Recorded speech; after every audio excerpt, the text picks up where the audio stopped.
naniniwala ka ba ang tao mamamatay? Oo. Naniniwala ka hindi ka mamamatay kung hindi pa gusto ng Diyos. Nasa Biblia yun. 10:29 ng Mateo.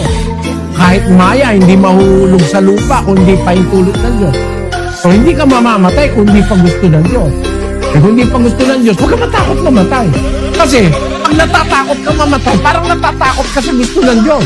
Ang paniwalaan mo, mamamatay ako pag gusto ng Diyos. Pag hindi pa gusto ng Diyos, di pa ako mamamatay. Yun ang paniwalaan mo. O maaalis yung takot mo ka. Eh, huwag ka matakot. Maniwala ka sa Diyos. Ba't mo po problemahin eh, mamamatay ka lang pag gusto na ng Diyos? Kung hindi naman gusto ng Diyos, di ka pa naman mamamatay. Maya nga, hindi mahuhulog sa lupa eh. Kung hindi kalooban ng Ama na nasa langit eh. Eh kung yun lang maya, maliit lang ng halaga nun eh. Mas malaki ka sa maya, mas mahalaga ka sa Diyos. Hindi ka niya papayagang mamatay nang hindi mo pa oras. Kaya handa mo na ka ako sarili mong mamatay.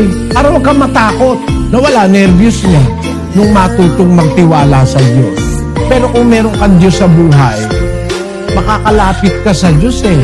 Sa panahon ng pangangailangan, ang sabi ni San Pablo sa Hebreo 4:16, Magsilapit nga tayong may pagkakatiwala sa luklukan ng biyaya upang tayo'y magsipagtamo ng awa at mga kasumpong ng biyaya upang tumulong sa atin sa panahon ng pangangailangan. Meron panahon ng pangangailangan tayong hinaharap.